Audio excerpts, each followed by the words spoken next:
Hey, how y'all doing? It's Sharonda, and hey, how y'all doing? And today, of course, I'm here to talk about some books. So let's get into this thing, shall we? All right. So today I'll be talking about two books of the paranormal type, and I'm going to start off with the shortest book. Okay. I am also going to do a pairing. I got it upside down, so I'm also going to do a pairing with this deck, and it is Tarot of the Vampires by Charles Harrington, illustrated by Craig Mayer. So of course I chose this deck to pair the stories with, or the books with, pair the books with, because we're talking about vampires here. So the first book I'm going to start off with is Clarity by Christina C. Jones. This is the third book in her Blackwood at Night series. This is the Baby Brothers book, Paris. Okay, so I'm just going to talk about the deck while I'm doing this as well. So what I love so much about this deck, like not just them being vampire cards, right, is this the book that comes with it. And like, just look at like this big old book. I love when like the decks come with these books, but I also love when they come with these cards. Like, it's so freaking nice, right? And you get like this big open description of the cards on this side, and then what the the cards in the deck actually look like. So yeah, I love this. It's like super cool. But yeah, so for the most part, I liked Clarity. It, along with the second book in the series, were not my favorites, right? I loved the first book. But this second and third book, I just feel like in a roundabout way, she just did not give us enough information about these vampires and, them finding their fated mates, which is basically what the series is about. So you have these three vampire brothers who find their fated mates. And in the first book, it was a human that made it with the oldest brother.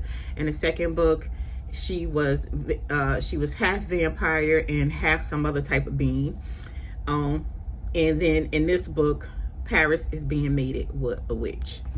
And basically in this book, we have River, who is the witch in question. And when we go inside of the story, she is looking for her necklace. So what is the issue with River and her family? River hails from New Orleans, but she is now in the town of Blackwood, which is a fictional town that Christina C. Jones made up, right? And with Blackwood at Night, it's mainly dealing with like the paranormal aspects of this old town that started off like a town that was started by freed black people, right? So within River's situation, she is trying to find this necklace because this necklace is how she is able to do her magic. So even though she comes from this long line of witches, their magic, their power is very limited. They had a greedy hoe in their lineage that wanted to siphon all the power for herself. So this left Raven and her people with, able to do, they can do magic, but like I said, it's very limited.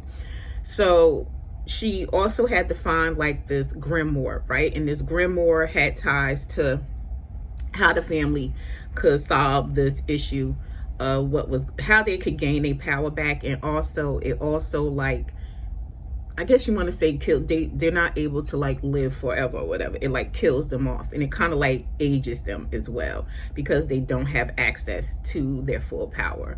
So she finds this grimoire, and she's on her way to, back to New Orleans to drop this grimoire off to her family. But Paris is fucking with her, right? Because, like I said, these brothers are fated to be with these women. And it was kind of, if I'm remembering right, in the first book, it was like once these brothers find their fated mates, everything for them will kind of like click. You know what I'm saying? Even though they come from a family of first vampires, which means they're very wealthy, but very powerful vampires. But them finding their mates kind of makes it, I guess, more powerful, more wealthful. I don't know. But so in the story, we kind of get the idea that, you know, as a reader, that Paris and River pretty much know that they are each other's fated mates. But what we get in this book is a lot of, you know, cat chasing mouse. Paris being the cat, River being a mouse.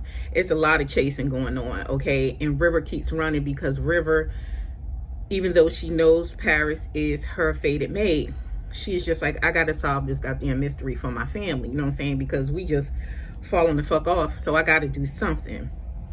So when she's in the house looking for this necklace, we kind of find out that Paris had done took it. Paris is kind of, like I said, playing games with her or whatever.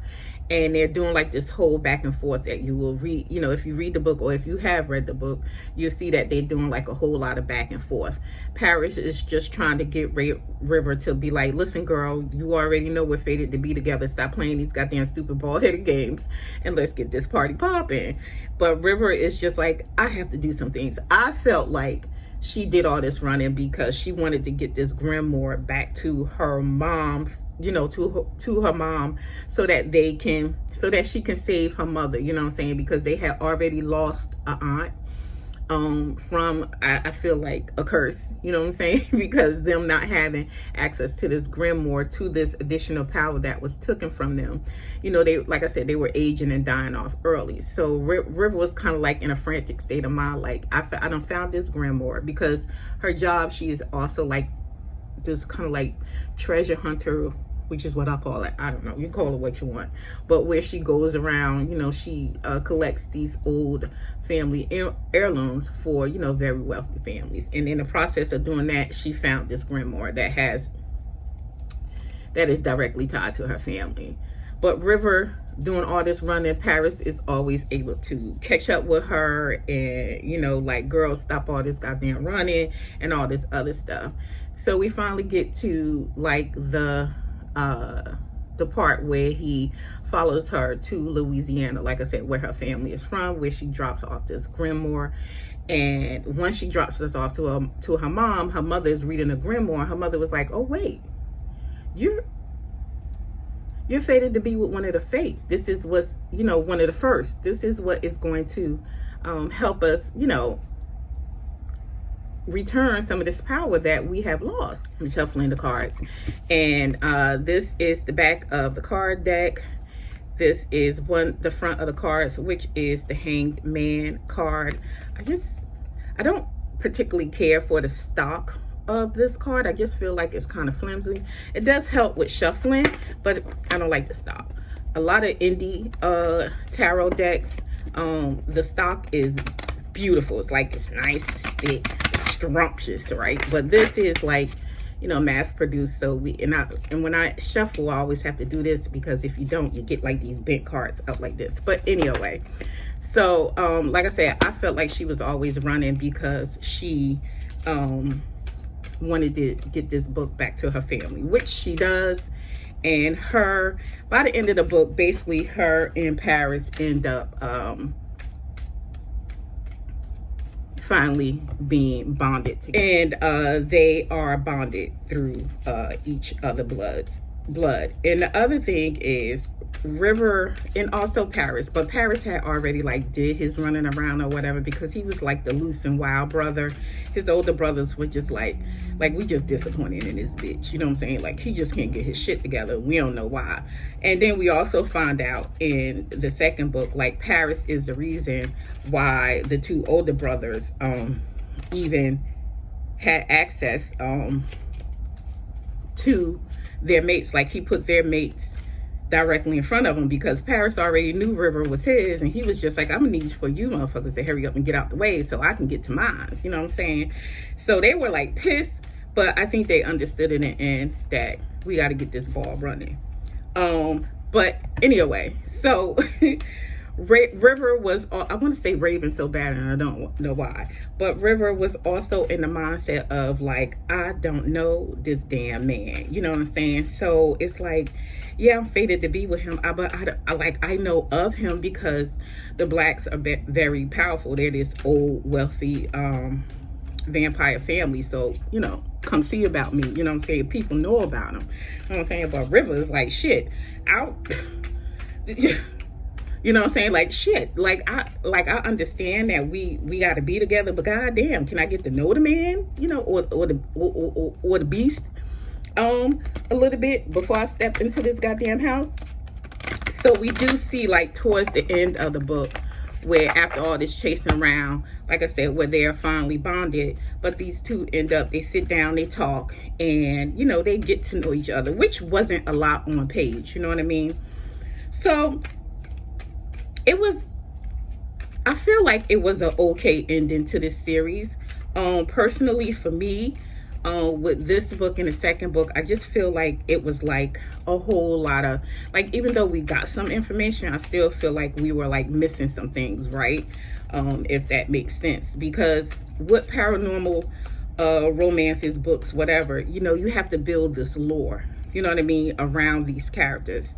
And I just feel like, even though what us knowing about the blacks, but they still kind of like had this mysterious veil around them, you know what I mean? So we don't really know much about them, and we really don't know much about their mates either. Like, we understood like they had to be mated to these women, but to me it's just like, why these particular women? Like, I had extra questions after reading you know, these last two books. I just feel like I still feel like I'm missing a whole lot. And you know, I am never the type of reader to be like, you know, greedy for more, but with this series I am greedy for more. I feel like these books should be longer, because it does take you some pages, I feel like, to build up this lore in this world, and you're bringing in extra characters. So we got to know like why these characters, and then when we find out, once they get their hands on this grimoire, that Raven and her people are also in a direct way, indirect way, related to some characters from a couple of other series that she has, which I'll list down in the description, because child, I did a whole lot of reading this weekend. I mean, it was only 2 books, but that's a whole lot of reading for me. But I just feel like we missed a lot. But anyway, I ended up rating the books 3 stars because I just feel like we missed out on a whole lot of this story.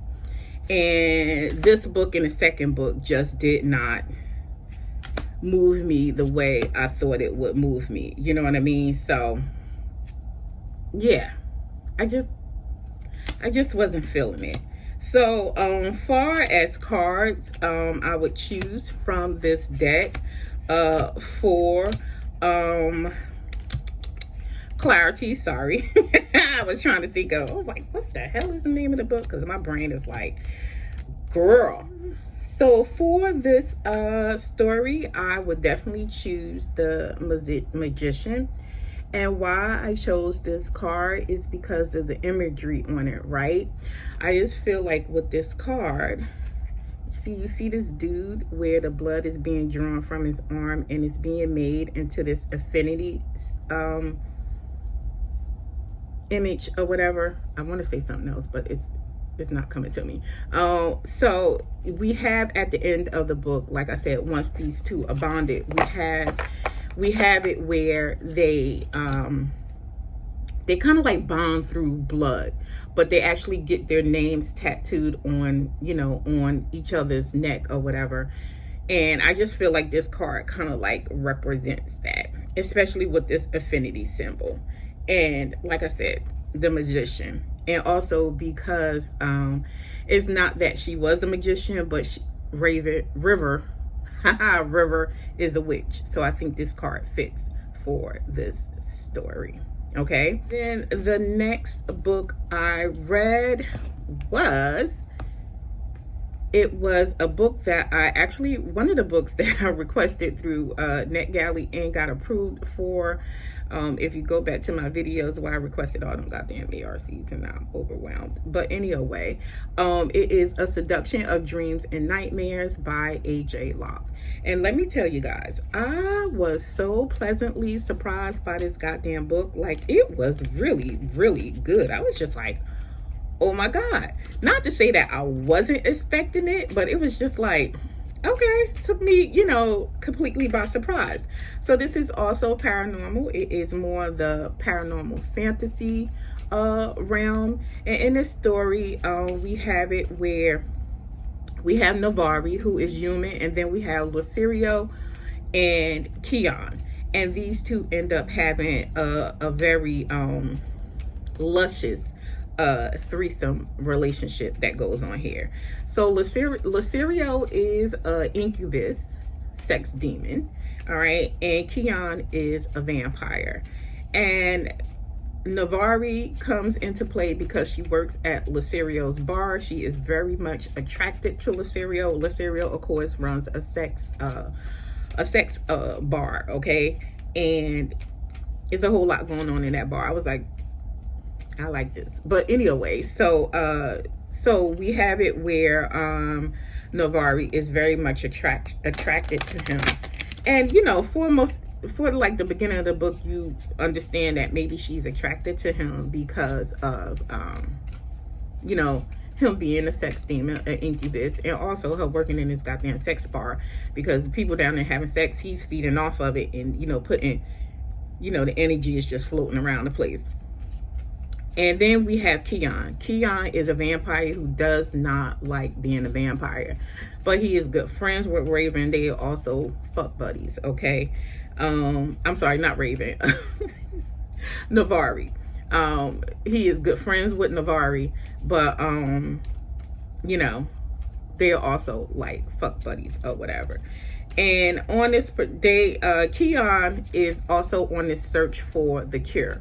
So in this world that A.J. Locke has created, it is a deity, this kind of like sleeping deity that has created these worlds, you know, with humans and these paranormal creatures, which inside of the book, which directly ties into the titles. Humans are what they would call dreams, and the paranormals or fiends is what they will call nightmares. But anyway, so the world that not Raven, why I want to say Raven so bad, the world that Navari and Lucerio and Keon is it's kind of like set like 100 years back. They do have some updated things as far as like they can get a little bit of cell phone service, and they have updated bathrooms and stuff, but you know, the way they dress, honey, is real like old timey. So this deity is in this book. What I like so much about this book, let me just say this. What I like so much about this book was the fact that even though we have this development of an erotic relationship that develops between these three main characters, there is this backstory. Like I said, Keon detests being a vampire. He wants to be human. So he's on this constant search for what in a book is a cure or the cure. And other fiends are looking for it as well. And with this cure, if they get it, it turns them human. So this is where Navari comes into play as well. So while we're having this buildup of a relationship between these three people, the backstory is we kind of find out that Navari is actually the cure. If anybody gets a taste of her blood, a tick of her blood, whatever, they can be turned to human. It also depends on the amount of blood that folks are able to take away from Navari, that will turn them human or whatever. So yeah, so she is now the subject of, because it also in the story it kind of gets out that she is the cure, and now it's kind of like now she has to like scramble to find a way to keep herself safe, but also help the fiends that want to be turned back, you know, not turned back, but want to be turned human. So Navari wants to help, but she also doesn't want to lose her life. So where Lucerio and Keon come in with this erotic relationship, in the beginning of the book, Lucerio is like teasing her one night, and he actually like just nips her. But Lucerio, right off the back, when he nipped her, he already knew something was up with Navari's blood, and he's just like, oh, what the fuck is going on here? Which is why during the read, he's always telling her, be careful with your blood, but he would never tell her why. And then they have these watchers that kind of like protect this area that most of these fiends are in. They're kind of like the police, honey. And the watchers come to Lucerio also asking for his help, because he's the collector of things. He has done collected these things because he's been around for a long goddamn time, right? So they ask him for this compass or whatever, and the compass actually would direct them to what they desire most. And being that these watchers are fiends as well and want to be human as well, it's going to direct them to Navari. Like I said, for the most part, I did like this book. Like I high-key enjoyed it a lot. The only thing I probably would have wanted was more background and information on Navari and her parents, because there are like text conversations between her and her parents that are going on. Very cute, funny text messages or whatever. But at the end of the book, we have it where her mom gets attacked by a vampire, and the vampire turns human. So also her mom is able to do this as well. So that made me want to know more information about Navari and her family, especially on her mom's side, because did her mother know that her family's blood was able to turn fiends to human? And if she did know, why didn't she tell Navari? You know, a whole lot of missing links or whatever. As far as this relationship that goes on between Navari, Keon, and Lucerio, guys, it was so goddamn hot. I was just like, oh my god. And thank you for giving me a true threesome relationship, okay, where the men is doing some, you know, the men is hooking up as well. It's not just them gang banging on a woman, you know what I mean? But but that's what I feel like with some of these throuple books sometimes.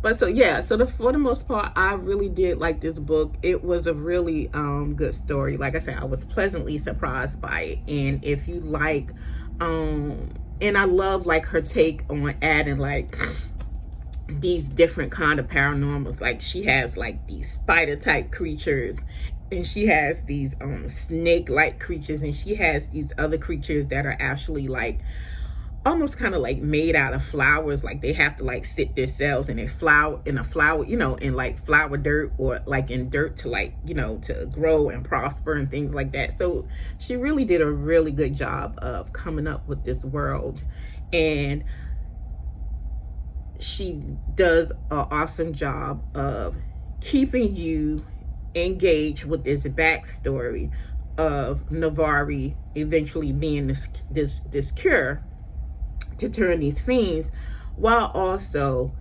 keeping you engaged with this relationship that is happening between her, Keon, and Lucerio. Like, it's really, really well done.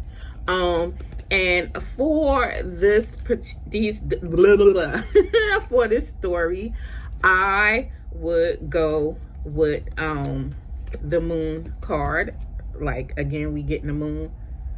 I just like, and I feel like with the moon card, how like people are just like drawn to Navari, not just her, well, especially like Keon and Lucerio. So the other thing that I liked about the book was this relationship, the relationship that Keon and Navari had. You know, even though they were like friends with benefits, like it worked for them because of their mutual attraction to Lucerio. Like they both were very much attracted to Lucerio and wanted something with Lucerio. So by them hooking up, it, you know, brought about this hookup with them between them with Lothario, which we got a throuple. I loved it. It was just so well done. This is a really, really good book. And like I said, if you love paranormal fantasy books, I say check it out. It is the first book in the series. We're definitely going to get another story because like I said, we end off finding out that also Navari's mom can turn these fiends to human as well. So it is going to get very, very interesting and dicey. So I want to see what she does with this book. I ended up rating A Seduction of Dreams and Nightmares 4 stars. And yeah, that is it for me, y'all. Thank y'all so much for bearing with me. I hope y'all liked my parents. I will try to do them more if I freaking remember doing, because my memory be like, girl, you forgot. But anyway, happy Memorial Day. Stay safe, and until the next one, later days. Bye.